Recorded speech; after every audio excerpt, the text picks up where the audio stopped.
Hey everybody, Grayson here from Poke Profit. Today it's episode 4 of Cardboard Kingpin. If you guys haven't watched the series before, this is me documenting my journey to having $1 million invested in TCGs in terms of market value.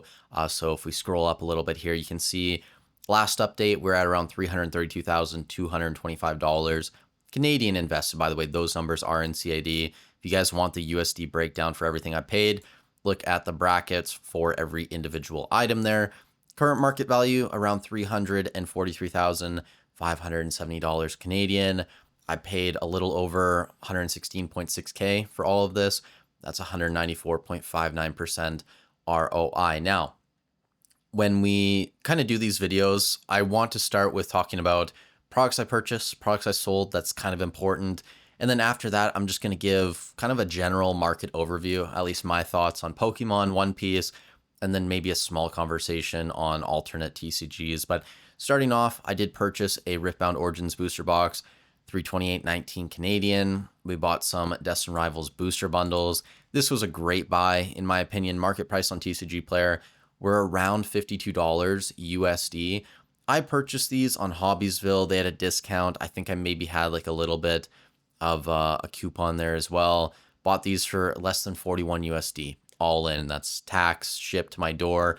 By the way, too, I am registered for GST, so I'm able to write off that tax as well, but I do include it in these prices. I think it's important for people who are watching these videos and considering, buying from the same sources as me. And that's basically what I pay up front anyways, right? The tax that comes at the end of the year, depending on how much I buy and sell, right? That's kind of how the write-off works, at least here in Canada. But all in, that's what I paid. Outside of that, if we scroll back up, we did buy a Celebrations PCTP. I do still have this here. I'm not going to be able to show you guys most stuff. A lot of what I buy is already in storage at another location, but I do have this here. I am considering selling it in the short term. Bought around 71% of market, I believe. I think it was like 283 USD, something like that. Let's see, right here. Yeah, 283.61 USD, 388.50 Canadian. That was my all-in cost there. I think they're going for maybe like 650 Canadian at this point. Outside those prismatic SPCs, we purchased 10 of these. Kind of a no-brainer. I was paying like 190, 200 USD. I think they're now up to around 300. I know the Sam's Club drop is supposed to be coming later this year. If that happens, if I'm able to get SPCs at a decent price in Canada around the same time, I will buy more. I'm happy to do that. The other UPC or SPC that I'm happy to buy more of, the Mega Charizard UPCs, I picked up 4 more of those yesterday. So I think on the list today, we only have 4 because I only include things that have actually arrived at my door, right? Just in case there's a problem with shipping, need to send something back. Once stuff's in my hands, if it's before the 20th or on the 20th before I record, it gets included this month. So that's in there. I bought a few more prismatic ETBs as well. Taps Games in Canada was about 115 USD, all in, right? Tax and shipping, everything to your door. Seemed like an absolute no-brainer. In terms of products out, we sold an OP12 case, made a little over $1,100 there, moving that. And then one PRBO 1 box we sold for a $552 profit, approximately. So really happy with that. We had picked up a case of PRBO 1 for Asia back in December off my guy in Singapore. Got an amazing price on it, but because I purchased that, I did want to get rid of 1 or 2 of my loose boxes of PRBO 1. We may end up moving like 1 more in the future, whatever, but really strong set as well. I'm not in a rush to move any more PRBO 1. So that's everything that I purchased. Now, general overview, right? And my goals, where I see things going. I think Pokemon is going to continue crushing it over the next couple months. I don't really see a lot of these top sets slowing down, like Prismatic. I mean, these ETBs are up to around $160 on TCG Player. I think recent sales, $165. Now, I also did the specialty set update for the Sword and Shield era today in the market spreadsheet. If you guys want to go check it out. Hidden Fates as well. Specialty sets are crushing it at this point, especially Celebrations. I know I'm bringing up the PC version here, but the regular ETB, I mean, we went from like 360 ETBs below a 20% move to I think now like 180. Granted, Hobbiesville didn't have their listing there, so maybe their price was kind of above the 20% leg up that we look at. So their listings weren't being captured. But celebrations, I mean, I think they were selling, I want to say like over 9 per day. eBay buy it now. Like these boxes are moving right now, moving into, Pokemon Day this year, 30th anniversary. It might be a decent time to sell your celebrations. Like I don't know if March, April is going to be the best, or if it's going to be November, December towards the end of the year. My gut instinct says earlier rather than later, but I could be wrong about that. I am contemplating listing this for trade or just for sale. And if it sells for close to market, I'll probably move it. And if I don't get crazy offers on it, I'll probably just continue holding on to it. But celebrations, it's definitely hot at this point. Crown Zenith, same deal. I think like 5.5 ETBs moving per day. So not at the level of celebrations. And Crown Zenith, by the way, has like never been at the level of celebrations in terms of sales volume. But 5.5 is fairly respectable for Crown Zenith. Those ETBs are back to 250. Hidden Fates as well, like 2.7, 2.8 per day in that range on eBay is fairly high for Hidden Fates right now. Those boxes are back up to like 420, 430, I think, on TCG Player. Outside of that, booster boxes, I'm maybe a little bit less bullish on in the short term. Maybe early SV, so like Obsidian Flames, Paldea Evolved. Keep an eye on those. Even SV Base, what's the one I'm missing? Paradox Rift, that's up to like 270, I think now. Those could definitely move. Maybe even Temporal Forces, Twilight Masquerade, but Destined Rivals, Mega Evolution, Phantasmal Flames. Who knows if we have reprints coming this year? It seems like people in general are maybe just a little bit less bullish on the newer stuff coming out, right? That's kind of the talk on YouTube at this point. I really do try and factor in the conversations that people are having on the internet, because that is the market speaking, right? How people are viewing certain sets, certain boxes. And maybe that means it's a decent time to actually be buying more. Like when I think about my prismatic buys last year, everyone was telling me it was not a good time to be buying prismatic at $80 in ETB or whatever it was, $90. People said this was going to MSRP.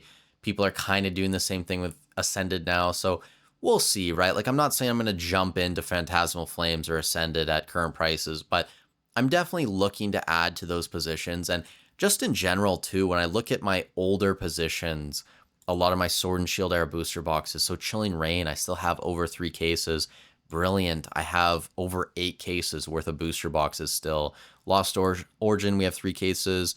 What else do we have in here? Fusion Strike, have a little bit over 2 cases left. Like, I'm contemplating moving a little bit of my Sword and Shield, because I think people need to start having the discussion about, is it worth it? If you're trying to optimize, we're looking at compound annual growth rate. Is it worth it to hold this older stuff as long as most people are actually holding it? And I understand, right? Like when you just look at the raw numbers 5 years later and these boxes are $2,000-$3,000 and people are going to go like, whoa, that's crazy. You made so much money. Like obviously you should have been holding these. Well, should you have? Really? Like at that point, where is Black Bolt going to be? At that point, where is Prismatic going to be, or Ascended, or I don't even know. I'm trying to think of other sets, right? Like White Flare, obviously, you could throw in some other things too. So there might be newer, cheaper options that ultimately end up being better when we look at it from an ROI perspective. But that is just a conversation. I'm not saying I'm going to do that, but I am getting tempted to move at least a little bit of my Sword and Shield era. Again, you guys can let me know in the comments down below what you think. In terms of One Piece, we really didn't move too much. I sold case, PRBO 1 box, great.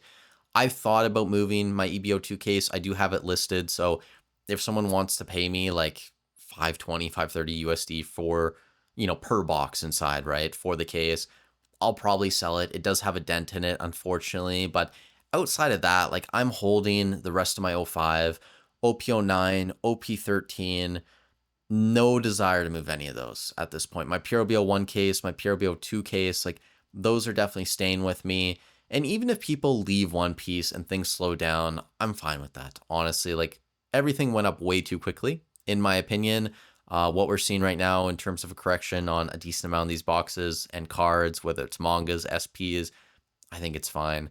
I'm not really worried about it. And if prices continue to drop, like even more eyes leave One Piece and go back to Pokemon or, go on to Dragon Ball or Union Arena, that'll probably be a decent time to start buying more One Piece again. So I definitely am paying attention to that as well. Outside of these two games, Riftbound, I'm not really investing in. Someone tagged me in Discord today and asked if I bought a Spirit Forge booster box, which I think is like the third set that's released. I'm not really investing in Riftbound yet. I purchased one box of Origin, so I guess you could say I am investing, but in terms of going in and buying cases, I want to see what they do in terms of printing, right? And how they value investors and collectors in this space. Like Origins, it's getting hit again. These are now down to $220 USD per box on TCG Player. So I'm not crazy. I'm not super excited about jumping into this stuff. Outside of that, Dragon Ball, I'm not buying anything. I don't even pay attention to that market. Union Arena, I bought a little bit of a couple months ago. The reason for that, it's Bandai, and then also like just in terms of animes that I thought were kind of like, really up there, right? Super popular animes, Demon Slayer, it made sense to me. I bought a couple Black Clover boxes because season 2 was announced. But it was something that was very speculative. I thought it was incredibly high risk. The Demon Slayer boxes, I mean, I think I'm up around 200% on these based on what I paid in TCG Player price. I don't know if you'd actually get 270, 271 USD for these boxes, but I do have a couple of them in the portfolio. I don't really think I'm going to add more. And honestly, like just in general, I'm not super excited to add more TCGs to my portfolio. I like One Piece, but even that, the liquidity and demand is nowhere near Pokemon. So the further you go down the line, whether you're going to Dragon Ball, whether you're going to Union Arena, Riftbound, you could do well, right? And you could see those graphs go up on TCG Player, but long term, I just don't see anything. I mean, maybe Magic, right? I'm not into Magic. It doesn't interest me. It's something I haven't purchased yet, but we could throw that in the mix. Magic, One Piece, Pokemon, like those, there really is solid demand for these games and growing demand, at least in Pokemon and One Piece in my eyes. I can't really speak to Magic because I'm not in that world, but yeah, like those games, they're the big boys. That's where I want the majority of my money to be. If you guys want to go for options that I deem as riskier, like if you disagree with me, you think they're no-brainer plays, go for it. But for me, at this point, how much money that I have invested and where I see this potentially going over the next 10 years, I don't think I really need to take any massive risks, right? Like if I just let time do its thing, we're eventually going to get to the seven figures invested in One Piece and Pokemon. And that's really the goal of this series. So taking it slow at this point, but also at the same time, constantly trying to find ways to improve and optimize my portfolio and have the discussions that a lot of people aren't willing to have. So that's really all I wanted to say in this video. If you guys enjoyed, I'd really appreciate if you leave a like on the video. Bunch of useful links in the descriptions as always. Market spreadsheets there, mentorship program, consultation calls if you want to work with me and my network this year. Also, if you guys are around tomorrow, 6 p.m. PST, we're going live on the Straw Hat Speculator channel. So if you want to come hang out and talk about One Piece, that'll be the place to be. With all that said, thank you guys so much for watching the video. Stay safe wherever you are in the world, and I'll catch you in the next one.